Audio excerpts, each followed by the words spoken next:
Nah, Mas kan pilot. Pernah ada tahu nggak rekan entah itu pilot apa pramugari yang percaya bumi datar? Ada pernah lo? Serius? Iya.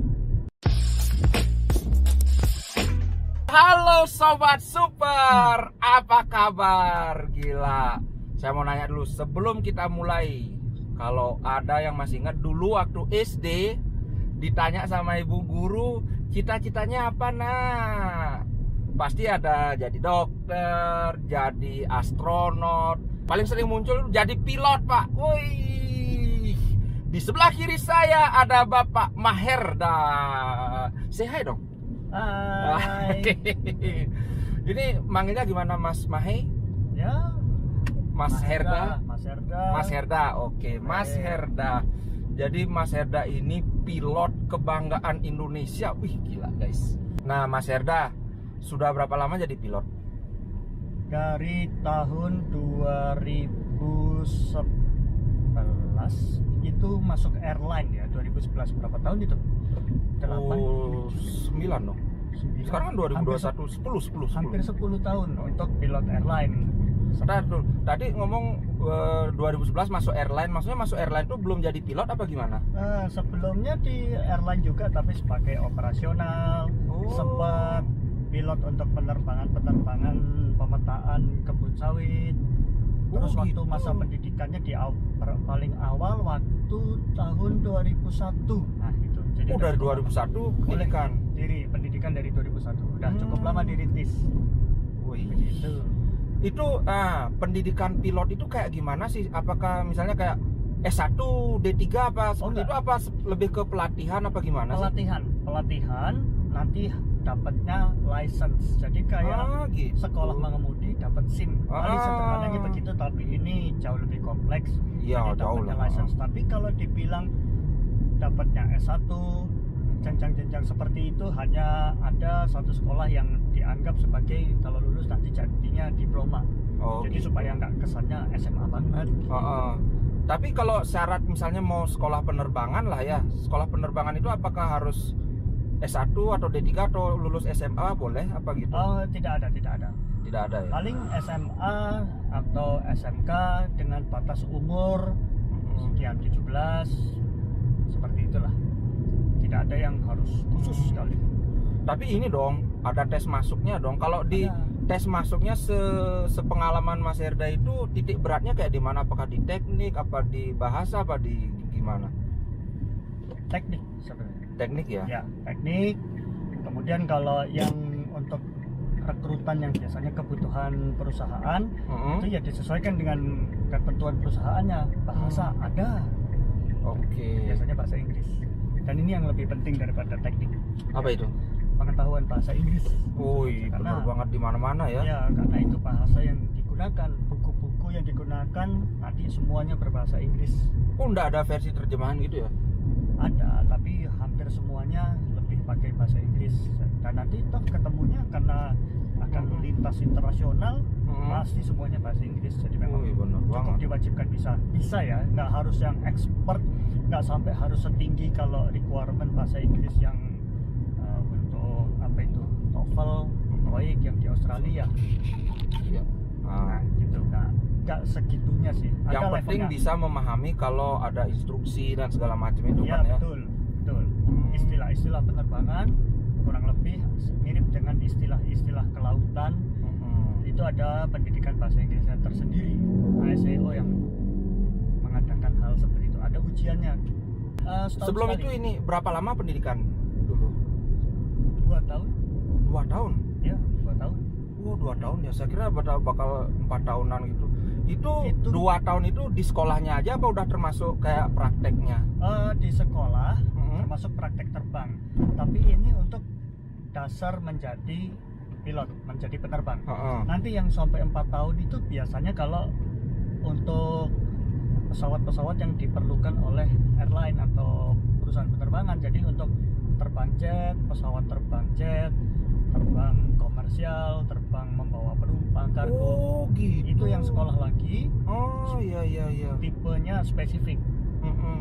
Oh, saya kira ya kalau yang sudah 2 tahun itu ya udah bisa langsung masuk ke Garuda misalnya bawa penumpang. Bisa, Ternyata bisa, ada bisa. tambahan lagi kayak Bisa. tadi. Jadi dari 2 tahun sekolah penerbangan yang dasar itu, nanti kalau misalnya mau mendaftar ke Garuda gitu ya, nanti di Garuda dididik lagi, di training Oh, dididik lagi. Itulah, sesuai kan Iya.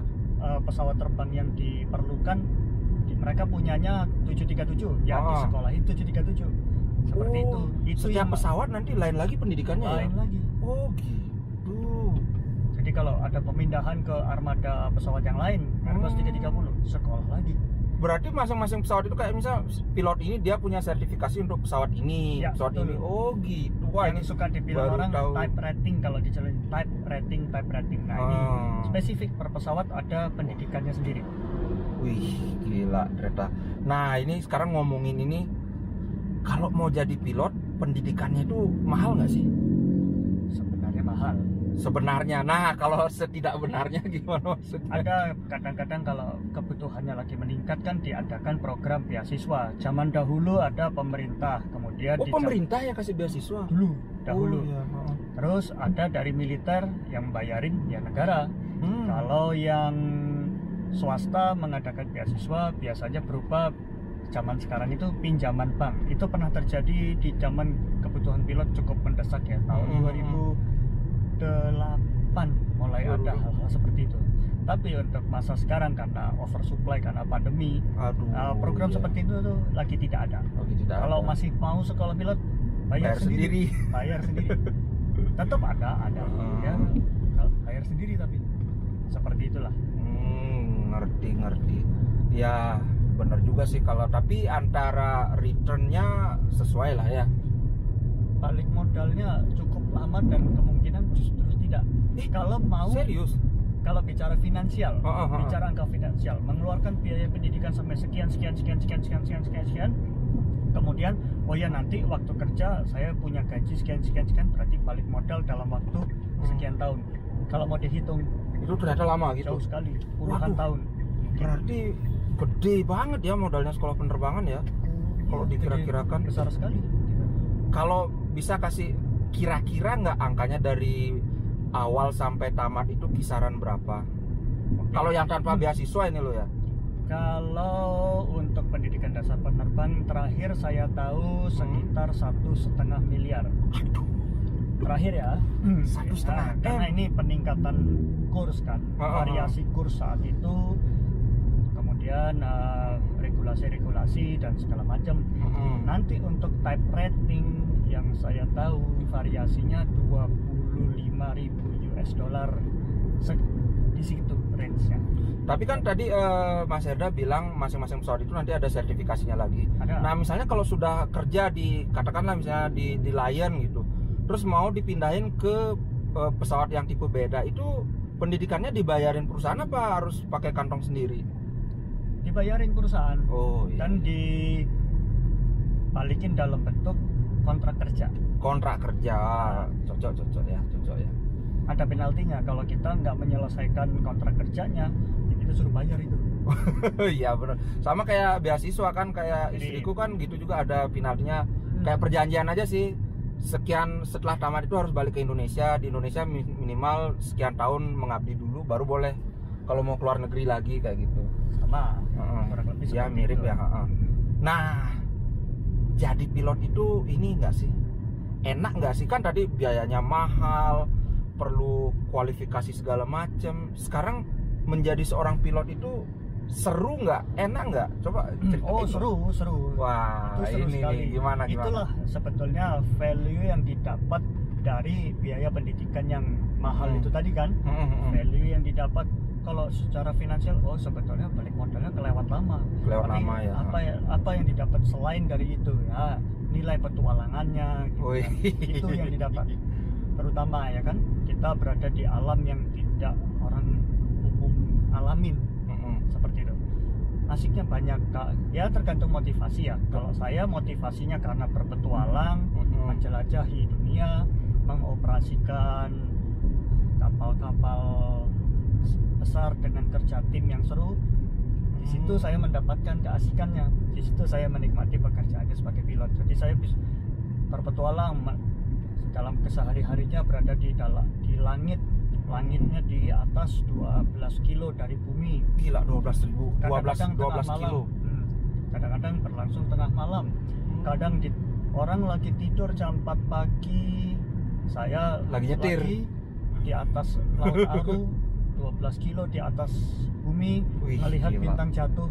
Orang Wih, melihat gila. bintang jatuh itu kan sesuatu yang hebat ya. Saya terbiasa. Waduh, gila, saya membayangkan aja seru banget, gila.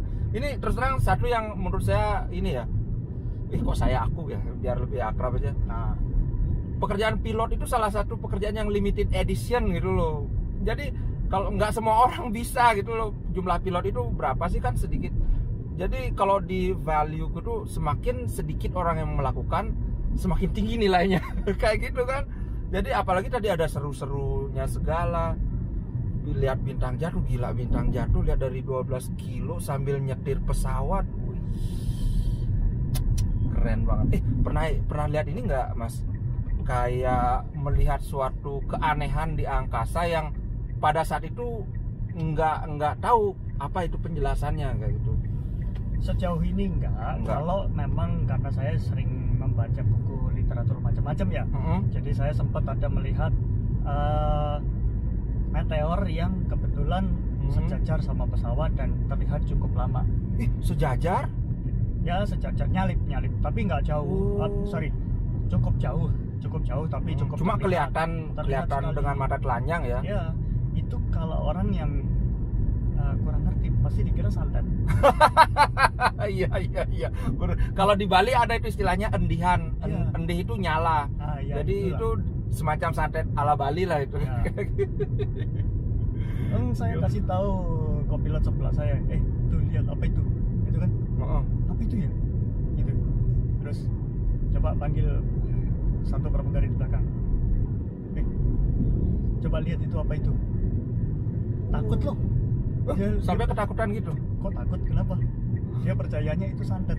Gila, santet sampai 12 kilo di atas di atas permukaan laut. Antara mau ketawa aja motonya. Ya karena yang saya percayai itu meteor gitu kan. Tapi ada kejadian meteor gitu, pernah nggak ada kejadian pesawat ditabrak meteor gitu? Belum pernah. Enggak sih kayaknya ya. Belum pernah ada. Kalau ada pasti ya jadi berita. Iya. Tapi sejauh ini tapi kayaknya itu nggak gini ya, kedeteksi sama, kan ada kayak ground control yang jenis itu. Misalnya ada benda langit itu, ada pemberitahuan nggak? Ada, biasanya kan laporan visual dari kru atau apa, tapi itu sangat jarang ya, laporan yang sangat jarang dan jarang terdeteksi sebenarnya. Sangat jarang terdeteksi ya juga ya, kalau itu kan cepat gerakannya ya. Ya cepat menghilang karena pancaran sinarnya hilang gitu. Iya, gila, seru banget di angkasa. Nah tadi serunya, sekarang yang nggak enaknya ada nggak? Yang nggak enaknya, kita dalam keseharian hidup sebagai penerbang, terutama di airline yang berjalan 24 jam, punya siklus biologis tersendiri. Orang tidur kita bangun, orang bangun kita tidur. Dan orang itu tidak teratur ya? Sebetulnya teratur. Sebetulnya teratur. Teratur, tapi bisa menyesuaikan perubahan yang terjadi di pekerjaan di airline-nya itu sendiri. Kalau ada perubahan karena delay, karena ada teknis, ada perubahan situasi aja. Jadi enggak, bukan gitu maksudku. Teraturnya itu kayak gini loh. Kalau sekarang nyetir pesawat jam 4 pagi, maka besok jam 4 pagi lagi, lusa jam 4 pagi lagi. Enggak kayak gitu ya? Itu ada regulasinya. Jadi kita kalau sudah lewat di atas 14 jam bekerja, ya sudah, kita harus istirahat minimum 9 jam. Minimum 9 jam, ya bener banget. Jadi bawa nyawa orang, soalnya kalau kecapean nanti ada. Tapi berbentuk seperti apa, startnya jam berapa, finishnya jam berapa, ini yang tidak sama dengan orang kantor. Dan itu terasa kali nggak sih mempengaruhi keadaan fisik gitu, kayak ngerasa capek aja karena mungkin sekarang harusnya jam tidur, harus nyetir kayak gitu. Awalnya capek, lama-lama terbiasa. Sebetulnya yang paling susah adalah beradaptasi secara sosial terhadap orang yang normal siklus hidupnya. Ini yang sulit. Ini yang sulit. Bener banget. Gimana dia pernah mengalami masalah nggak gara-gara hal ini? Ada pasti. Jadi kan dalam bersosialisasi terhadap orang lain ya, keluarga, masyarakat, lingkungan sekitar, kita tidak bisa ngikutin pola mereka. Mereka juga nggak ngerti kalau jam segini saya tuh lagi capek loh. Iya. Padahal Iya, kan bener banget. orang baru bangun tidur, atau orang udah mau tidur saya malah berangkat kerja. Nah yang seperti itu yang punya dunia sendiri paling gampang. Jadi tidak enaknya apa? Oh, tidak enaknya kita punya dunia sendiri. Jadi tidak dengan dimensi waktu tersendiri.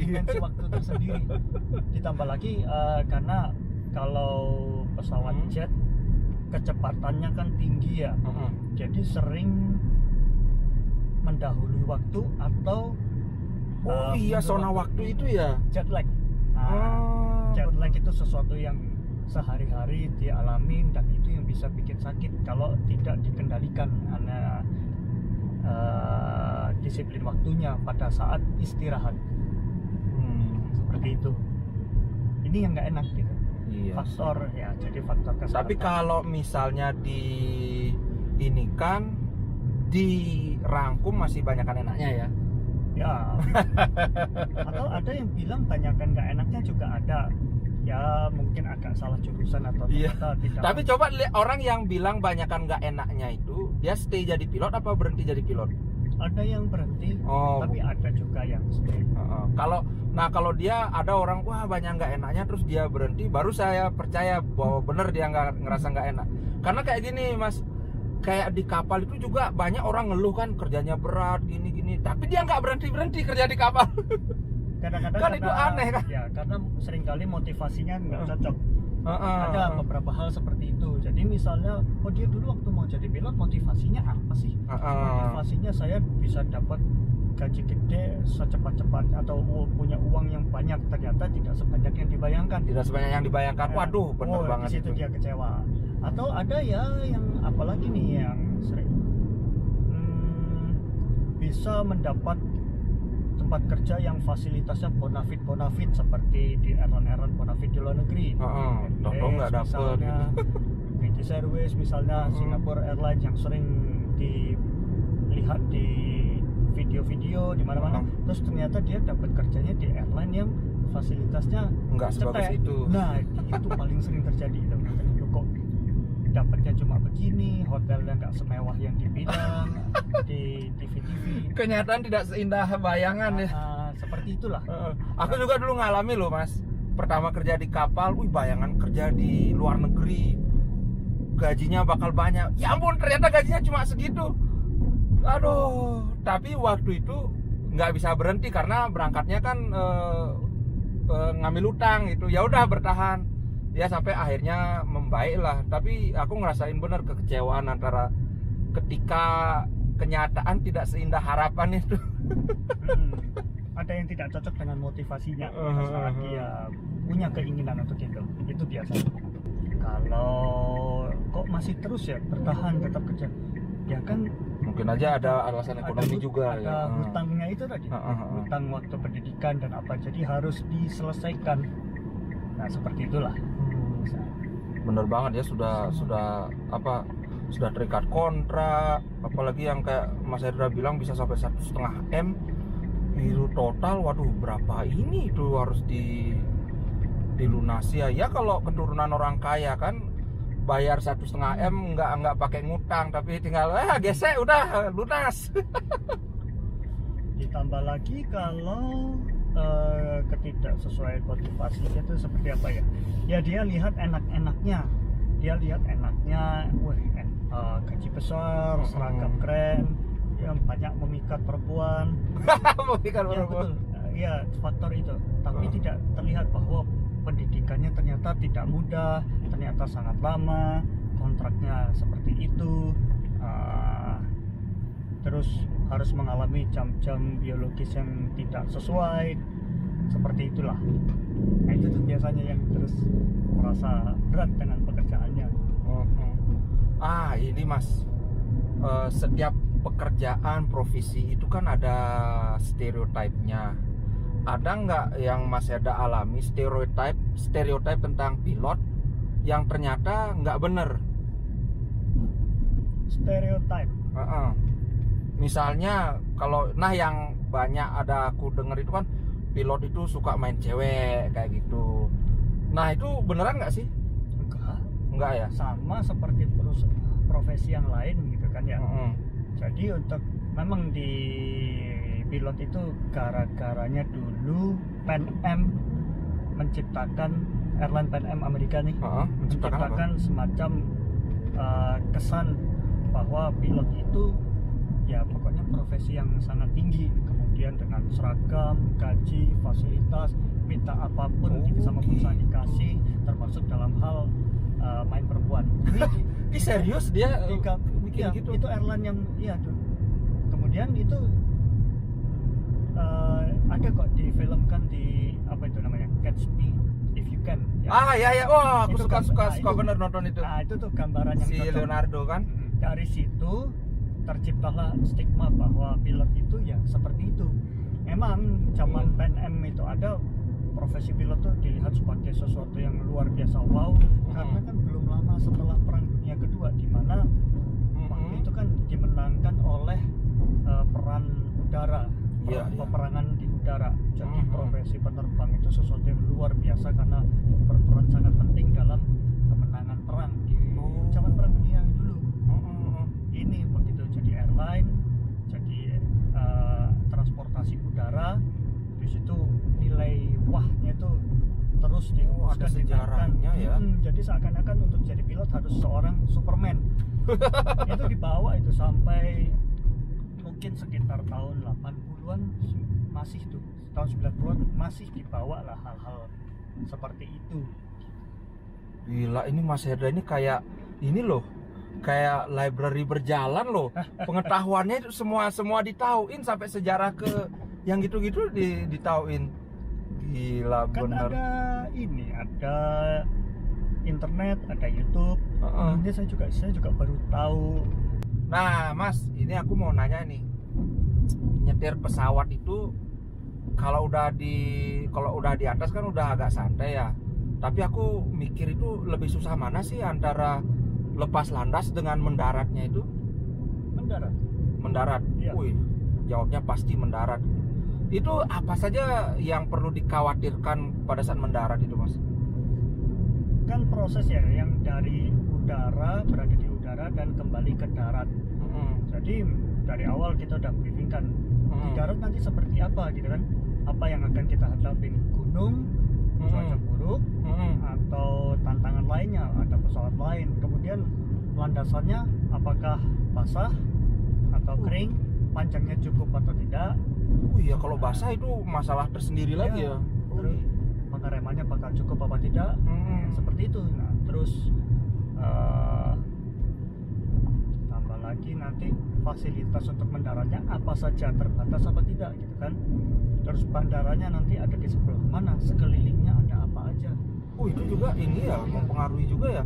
Jadi, banyak sekali yang harus diinikan ya, diperhitungkan ya. Tapi datanya juga harus lengkap.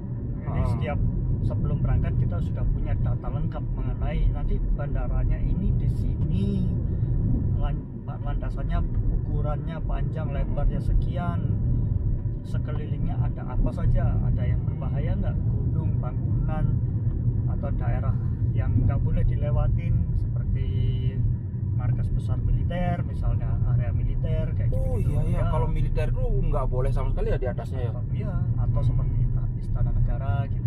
Kemudian kan nanti barengannya rame nggak nih, ada pesawat-pesawat lain, berarti kita dalam situasi terkendali gitu kan, dikendalikan oleh pengatur lalu lintas. Kemudian nanti cuacanya seperti apa, bisa nggak kita masuk? Kalau hujan besar ketutup ya nggak bisa masuk. Pernah nggak kejadian gitu Mas ngalamin? Karena misalnya karena cuaca, nggak bisa mendarat, harus pindah ke bandara lain kayak gitu? Pernah beberapa kali. Itu yang dibilang adalah divert atau diversion, pengalihan pendaratan. Wartawan sering banget bilang itu sebagai gagal mendarat atau mendarat darurat. Loh, apa darurat? Padahal bukan situasi darurat ya, justru menghindari situasi darurat kan ya? Bukan. Ini yang bikin orang heboh ya, mungkin demi poplah juga kan, demi hits, demi apa itu, like, Iya. subscribe dan sebagainya. Itu apa ya? Bad news is good news kan. Ya seperti itu loh. Kalau gitu, kalau Kan bila perlu berapa news kali- biasa aja dibilang bad news. Iya, berapa kali yang barusan kan dibilang kan apa, mendarat pesawat ke Semarang semuanya mendarat darurat ke Solo, atau yang baru sebulan lalu pesawatnya semua apa tidak bisa masuk Pontianak, gagal mendarat darurat di Batam. Loh, apa ini? Ini bukan pendaratan darurat, ini diversion, pengalihan, nggak bisa masuk sini. Ya udah mendarat di tempat lain sambil nunggu cuacanya membaik, situasi membaik, baru kembali lagi. Tapi misalnya gini mas, harusnya mendarat di Surabaya, terus karena gini mendarat di tempat lain lah. Di Bali biasanya. Nah, di Bali. Habis itu apakah pesawat ini terbang ke Surabaya lagi, atau dari Bali nanti penumpang itu dikasih misalnya ini ongkos untuk naik bis ke Surabaya apa gimana? Diterbangkan lagi. Diterbangkan lagi ya? Jadi memang PR-nya kan itu, setelah pengalihan mendarat di tempat lain, kita tunggu kabar Surabaya udah bisa belum? Oh, Sudah bisa, gitu. baru kembali. Tapi Tetap kalau jadi- misalnya ada gitu kan jadi ekstra biaya dong dari sisi airline-nya, Mbak. Betul sekali. Itu yang termasuk, makanya dalam mulai dari berangkat kita harus pastikan nanti bisa mendarat di tujuan ya, gitu, dengan selamat mas. Kalau memang sampai terjadi pengalihan biasanya di luar perkiraan cuaca, makanya paling sering jadi alasan. Iya, iya, iya. benar. Laporan cuaca kan perakiraan peristiwa alam. Heeh. Laporannya bilangnya oh bagus atau masih bisa, sampai ternyata Ternyata malah beda. jadi parah ya. Kok lain? Wah ini nggak bisa, divert. Nah udah gitu saja. Atau kadang-kadang juga faktor teknis ya. Jadi ada masalah teknis di pesawatnya. Ternyata kalau mendarat di tujuan landasannya nggak cukup. Yang tadinya cukup jadi nggak cukup. Misalnya. Kok bisa? Oh bisa. Apa yang misalnya bikin jadi gitu? Ada, jadi kayak konfigurasi untuk mendaratnya, untuk landasan yang kurang panjang ini dia bisa masuk. Ternyata ada masalah teknis, tidak bisa gitu kan, aerodinamika konfigurasinya cuma bisa sekian sampai flapsnya, jadi yang tadinya bisa 40 ternyata cuma bisa 15 misalnya, seperti itu. Oh bisa Terus ada nanti perubahan kayak harus gitu ya? landasannya harus lebih panjang nih, divert cari gitu. ke landasan yang lebih panjang. Nah seperti itu. Atau gila. kadang-kadang nih, misalnya aja di rata-rata bandara di Indonesia landasannya cuma satu. Tahu-tahu Iya, iya. satu-satunya landasan ada yang karena ada pesawat yang mendarat apa pemakai yang lain rompal atau gompal ditutup. Rompal itu maksudnya ininya aspalnya Iya, ada gompal. kejadian kayak gitu ya? Ada gompal, butuh waktu sejam 2 jam untuk bisa ditambal dan bisa difungsikan lagi di situ, divert. Nah itu kendala yang juga bisa terjadi. Gila, ruwet ya si penerbangan itu. Tidak sesederhana. Oh enggak. Gila, ini banyak sekali aku dapat informasi baru loh. Oh ya ini, mumpung ingat sebelum lupa, pertanyaan yang menghantui sebagian besar netizen Indonesia mas. Dan saya rasa Mas Herda ini benar-benar punya kualifikasi untuk menjawab ini. Nah, sebenarnya itu bumi itu bulat apa datar sih? Bulat. Langsung bulat. Mas Herda tadi bilang cruising berapa? 12 km di atas laut ya? Ya, Kalau dari ketinggian segitu udah kelihatan nggak lengkung bumi itu? hampir, tapi Hampir belum. kelihatan, tapi belum ya? Belum. Itu nanti mulai kelihatan kalau udah melewati batas atmosfer yang lebih tinggi lagi ya, kira-kira 20-30 km di atas 30 km. di atas laut, di atas bumi. Itu baru kelihatan benar Biasanya ya. yang sampai di situ tuh pesawat mata-mata. Pesawat manual. Tapi kalau Mas Herda belum pernah dong setinggi itu ya? Oh, Karena enggak. memang pesawatnya nggak ada yang Nggak sampai gitu. Tapi secara teknis nih Mas, kalau pesawat yang biasa Mas pakai itu dibawa setinggi itu bisa nggak? Apa ada keterbatasan? Keterbatasan. Nggak bisa ya berarti Nggak ya? bisa. Secara aerodinamis memang diciptakan cuma untuk sampai 40.000 kaki, ya berarti itu 12 km lah. Heeh. Rata-rata rancang bangunnya cuma segitu. karena nggak perlu juga. Kadang-kadang transportasi udara yang dicarikan cuan. Iya. Di atas itu udah pemboros operasionalnya sangat boros. Kan gitu jadinya Mas ya. Semakin tinggi kan diameter per lengkungannya itu semakin gede kan, Ya, berarti jarak yang ditempuh semakin panjang ya.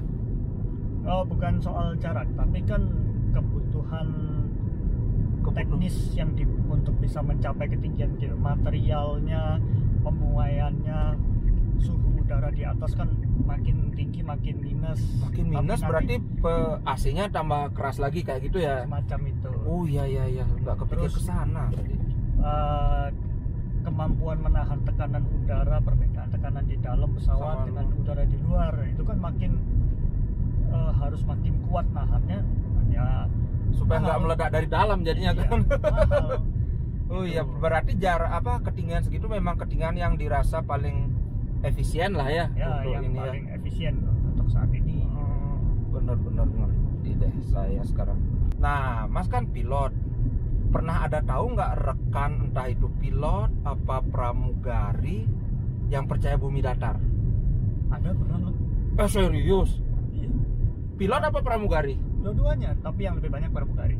Pramugari, oh iya, pramugari kan dia nggak ngurusin navigasi segala macam. Tapi Betul. pilot Mas, nggak mungkin lah. Memang dia baca petanya gimana? Itu yang saya juga ketawa waktu dengar ceritanya. Oh ya, situ percaya bumi datar. Ini Mas Eda ketemu orangnya langsung? Apa dengar cerita? Dengar cerita. Terus iya ada yang dengar. Iya situ. Dulu waktu sekolah navigasinya gimana tuh? Terus terang ya, soal bumi datar ini kan agak intermezzo dikit ya. Kita kan dari SD, SMP, SMA kan sudah terbiasa dengan bumi bulat itulah kan. Ya. Baru internet mulai marak itu baru aku ngeh ternyata di dunia ini ada banyak orang yang percaya bumi datar gitu loh. Jadi kayak dunia terbalik, ini kok kembali ke dark age gitu loh, orang bumi datar. Bahkan nah ada ini di TikTok, aku pernah lihat dia itu ngakunya sekolah aviasi. Nah dia percaya bumi datar. Nah dia ini yang bilang ada kok pilot yang percaya bumi datar itu. Dia seolah-olah nyari pembenaran itu. Makanya aku cross check, beneran nggak ada pilot percaya bumi datar? Ternyata beneran ada. Walaupun sedikit sekali. Itu pun kita ketawain rame-rame gitu kan. Gimana ini? Udah lupa ya dulu sekolah navigasinya seperti apa. Itu kan navigasinya itu dari proyeksi peta yang globe kan, yang bumi bulat. Iya. Kok aku nggak bisa ini ya, nggak habis pikir gimana caranya. Ya jadi jawabannya ada ya, beneran ada. Gila. Misalnya nih, kalau Mas Eda kembali ke masa lalu, dikasih pilih ulang nih, akan milih jadi pilot lagi nggak? Oh iya. Waduh, benar-benar mantap. Aku lihat juga Mas Eda ini sangat ini sekali sama dunia penerbangan ya. Apa ya, entusias banget gitu loh. Lebih tepatnya kan karena petualangannya ya. Jadi semua petualangannya macam-macam. Pilot, bahkan operator kapal selam. Oh itu saya juga. Walaupun kan ngerti kapal selam juga Mas? Ya banyak belajar sih. Walaupun kapal selam itu kan ilmunya lebih restricted, lebih penuh dengan rahasia. Tapi saya sesuatu yang sangat tertarik gitu. Petualangan dengan kelautan, kan nilai petualangannya mirip gitu sebenarnya. Ya nggak mungkin juga mau jadi perwira kapal selam. Kalau perwira kapal selam itu kan mesti di militer dong ya? Ya betul. Nah itu saya nggak mau masuk militer. Iya. Kalau gini loh Mas, pernah nggak di waktu terbang itu mengalami kayak ada satu alat yang nggak berfungsi dan itu sampai bikin aduh gimana nih, sampai kayak gitu, pernah nggak Mas? Nah, namanya ciptaan manusia pasti ada ya kendala teknis, toto ini nggak berfungsi, toto itu rusak ada. Tapi ya ingat kan sekolah yang saya bilang 2 tahun pendidikan dasar dan 2 tahun pendidikan untuk tipe pesawatnya. 2 tahun itu rata-rata ya, variasi. Itu salah satunya penanganan hal-hal teknis dan yang darurat-darurat atau masalah-masalah teknis. Pendidikannya adalah melatih untuk bisa menangani hal itu. Jadi ya rata-rata begitu ada kendala teknis teknis kita bukannya aduh mesti gimana, bukan, tapi langsung troubleshooting di tempat. Aduh, langsung itu troubleshooting. nggak kebayang kalau nggak boleh tahu. panik dong ya. Oh ya, itulah salah satu pendidikannya adalah menciptakan tidak panik, tidak untuk panik gitu, menghandle supaya ketemu situasi ini tidak panik dan do the troubleshooting-nya gitu. Ada beberapa kali pasti ada. Justru lebih sulit lagi. Lebih sulit apa mas? Lebih sulit menangani masalah-masalah yang sifatnya berhubungan dengan manusia. Oh iya toh. Iya. Kayak gimana misalnya berhubungan dengan manusia? Hah? Penumpang rewel. Oh, masa pilot ngurusin penumpang rewel? Misalnya ada peristiwa-peristiwa itu ya kan. Kemudian penumpang yang berantem misalnya kayak gitu, itu yang lebih sulit. Pernah nemuin penumpang berantem mas? Ada hal-hal seperti itu. Kalau di atas angkasa penumpang berantem nggak bisa diturunin. ada gitu kan, walaupun ya kita nggak akan ikut serta sih, nggak akan turut serta, tapi kalau sampai kejadiannya kita harus divert, harus mengalihkan pendaratan di tengah jalan karena alasan manusia itu juga bisa terjadi. Ya kayak ini deh, tahu-tahu ancaman bom atau ancaman pembajakan, walaupun ancamannya palsu tapi udah bikin repot. Nah itu pernah terjadi juga. Pernah Mas Hendra pernah ngalamin apa? Enggak, bukan saya kebetulan. Tapi ada jadi kan ancaman lewat SMS gitu kan, bahwa ada bom di sini, padahal biasalah orang iseng hoax gitu kan, tapi udah ya kita nggak pernah menganggapin sepele. Iya, tapi kalau nggak pernah selalu dianggap dianggap serius. Iya. Kan dulu pernah aku baca berita itu ternyata dia cuma joke doang, tapi diurus sampai segala macam ya. Iya. Gila. Itu yang lebih sulit daripada kendala-kendala teknis ya, kendala teknis gitu ya. Kalau kendala teknis selalu ada troubleshooting-nya, ada caranya gitu. Nah, terus ini Mas, masih soal bumi bulat sama datar ini Mas.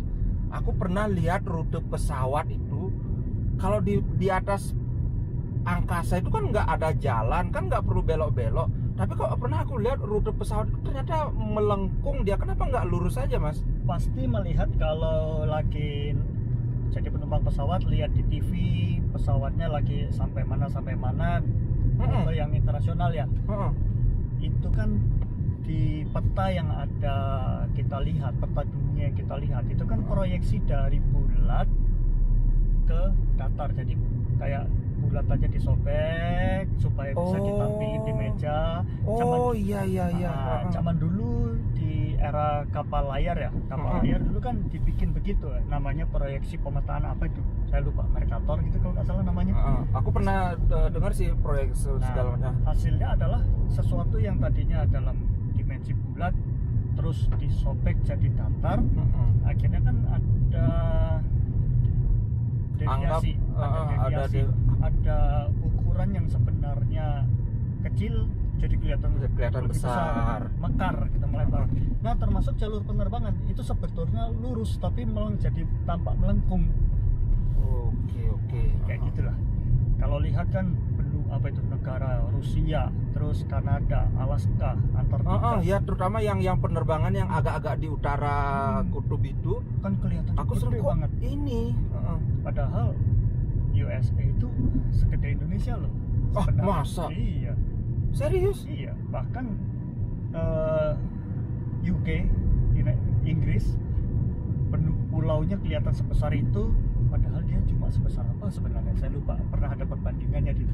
Ya itu karena proyeksi pemetaan itu tadi ditarik supaya bisa menjadi sebuah datar, bisa ditaruh di meja. Apa istilahnya adalah, tapi kan ada pernah lihat juga bentuk peta yang berbeda, bentuk peta yang menunjukkan kelihatan kalau bulat di situ ukuran yang lebih real. Kalau di buku atlas juga ada kok. Aku pernah lihat yang jadi peta atlas itu dia kayak ada lengkung-lengkungnya itu loh. Ya, Mungkin di bagian yang disobek-sobeknya itu. Ya betul. Atau ngelihat Greenland kan kelihatannya gede banget, tapi begitu lihat di peta yang ngelihatnya dari kutub utara, sisi utaranya itu, kelihatan kalau dia nggak gede sebetulnya.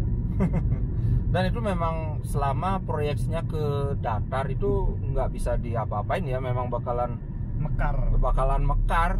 Pasti. Soalnya kalau itu misalnya dikecilin, yang lain jadi kena pengaruh kan? Nggak dapat. Iya. Oh gitu masalahnya. Ada itu ilmu dalam pemetaan. Jadi proyeksi, istilahnya ada proyeksi ini, proyeksi itu. Saya lagi nggak ingat. Kalau nggak salah yang biasa ditarik mekar itu Mercator. Kalau nggak salah. Jadi ngeh kan ya kenapa jalurnya berbelok padahal itu sebenarnya lurus. Oh iya ya. Orang lain tuh kan bumi datar kan. Nah ini sekarang Mas, aku mau nanya, kalau di kursi penumpang itu kan ada ini apa sih, baju pelampung. Kenapa sih nggak pakai parasut gitu loh, kan kita di angkasa. Kalau jatuh kan kita perlu terjun payung, bukan perlu berenang Mas. Ini teman saya banyak sekali yang nanya, kenapa gitu loh, kenapa nggak pakai parasut aja Mas? Parasut itu kan ada penggunaannya tersendiri, ada latihannya, ada sertifikasinya, nggak sembarangan loh. Orang terjun payung itu ada pendidikannya. Pakai parasut, cara ngikatnya, cara memasangnya, cara memasang ini, cara memasang itu ribet sekali. Cara buka payungnya ada sendiri, ada pendidikannya tersendiri Pak. Itu bukan sesuatu yang sembarangan, tidak bisa untuk dipraktekin secara umum. Kemudian sekarang yang paling sederhana, masang live vest pelampung itu saja yang sebetulnya sangat mudah, didemokan oleh pramugarinya setiap penerbangan. Nanti kalau praktek benerannya apa ya bisa gitu kan, nggak padahal itu udah sangat mudah. Gimana kalau parasut?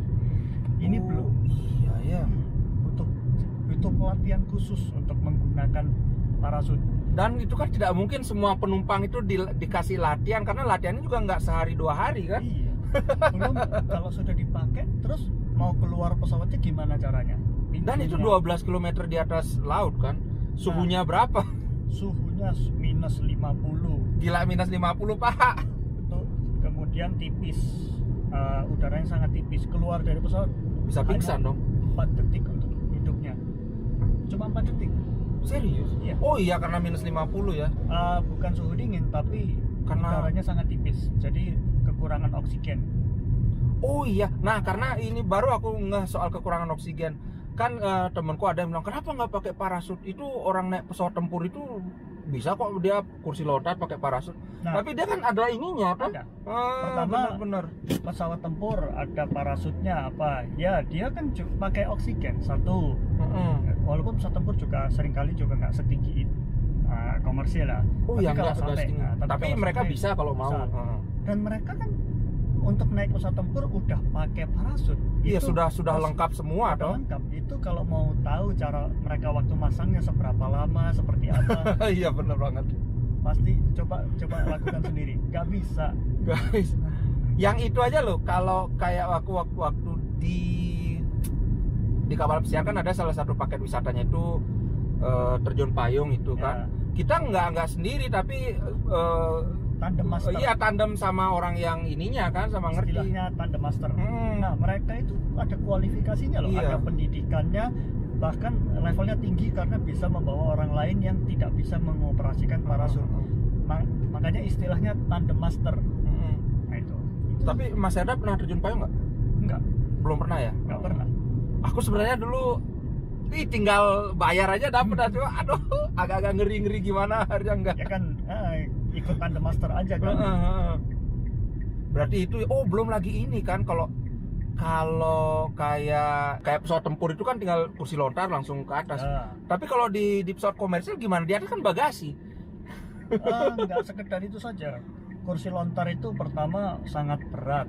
Kemudian ada requirement untuk pelontarnya, roketnya, apa segala macam. Sangat mahal dan itu bahaya loh. Kursi lontar sebelahnya mencelat, sebelahnya luka, cedera berat, gila, kena bener perintilan roketnya. Jadi bukan sesuatu yang semudah dibayangkan. Ya inilah kadang-kadang kalau orang nggak ngerti itu ya, wah kenapa nggak gini aja, kenapa nggak gitu aja, ngomong gampang.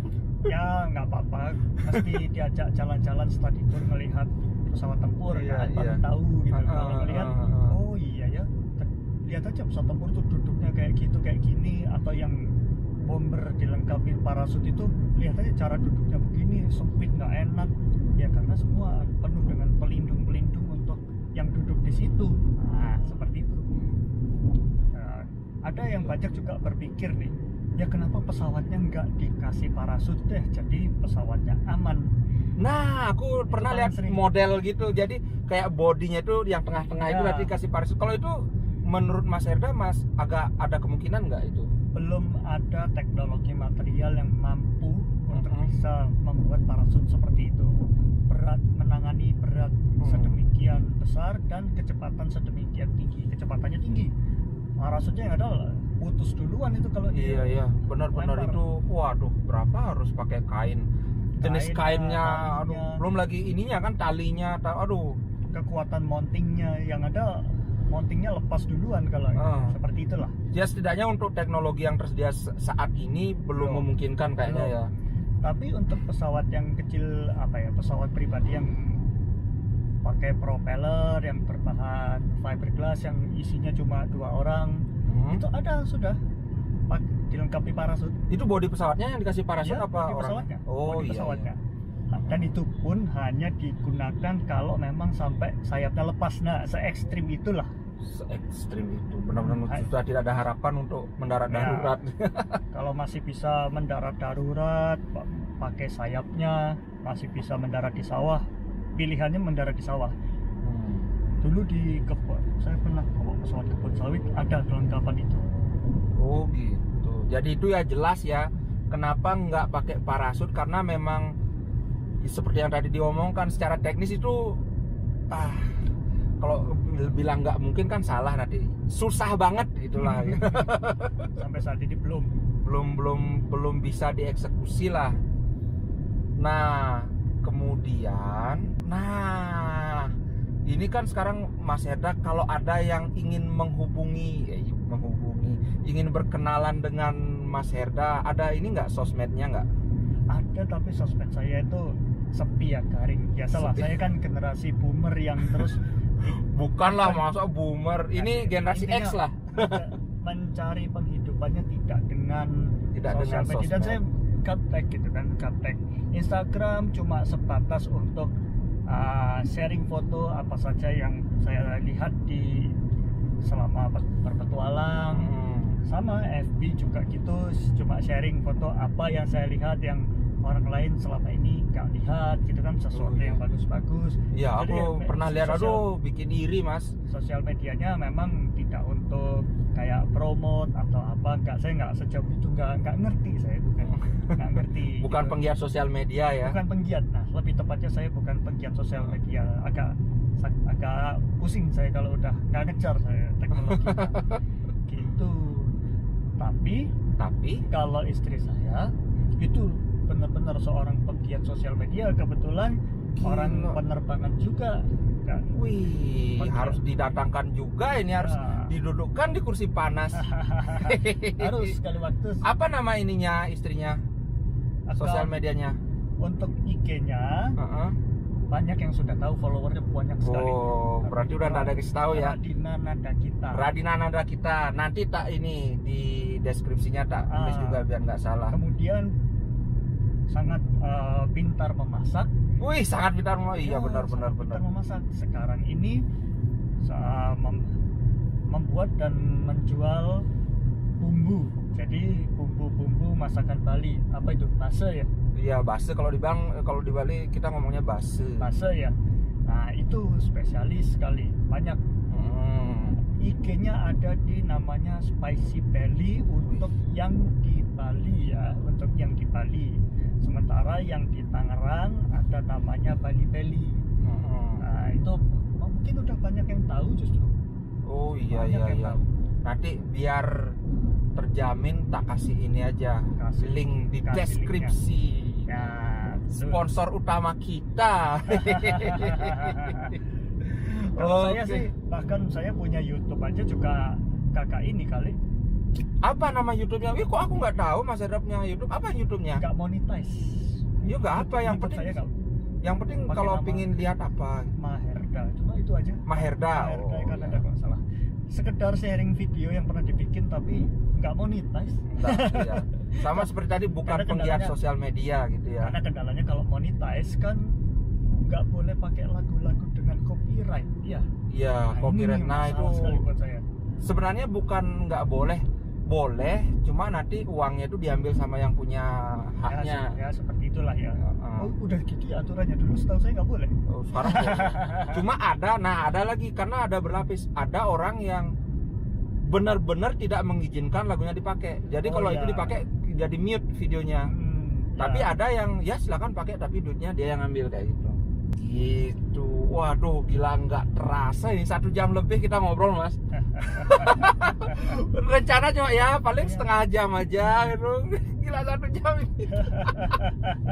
Nggak apa-apa, Tapi benar-benar ternyata banyak ya. petualangan itu, wih banyak sekali aku dapat pengetahuan baru dari soal bumi bulat, bumi datar, sampai perjalanan menjadi pilot, sampai apa itu tadi soal teknis itu loh, banyak sekali aku baru tahu. Oh ternyata begitu, oh ternyata begitu.